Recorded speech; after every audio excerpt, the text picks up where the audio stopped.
දෙයක් ගැන ප්‍රතිරූපණම් ගොඩනගන්න එපා. හේතුව ප්‍රතිරූප කියන ඒවා පින්නතුනේ හරි ඉක්මනට කඩාගෙන වැටෙනවා. ජීවිතේ කඩාගෙන වැටෙන්නෙම ගොඩනගපු බලාපොරොත්තුවක් නෙමෙයිද? කඩාගෙන වැටෙන්නෙම ගොඩනගපු අරමුණක් නෙමෙයිද? ඒවා හරි ඉක්මනට කඩාගෙන වැටෙනවා පින්නතුනේ.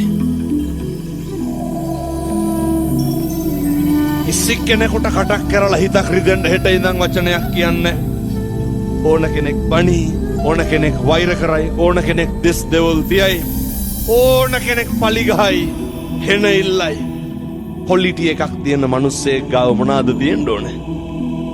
සත්පුරුෂකම විතරයි. අනෙක් බනින එක අනෙකගේ වැඩක්, ඉවසන එක අපේ වැඩක්. වෛර කරන එක අනෙකගේ වැඩක්, මෛත්‍රී කරන එක අපේ වැඩක්. ඊර්ෂ්‍යා කරන එක අනුන්ගේ වැඩක්. මුදිතාව තියෙන්න ඕනේ අපි ගාව.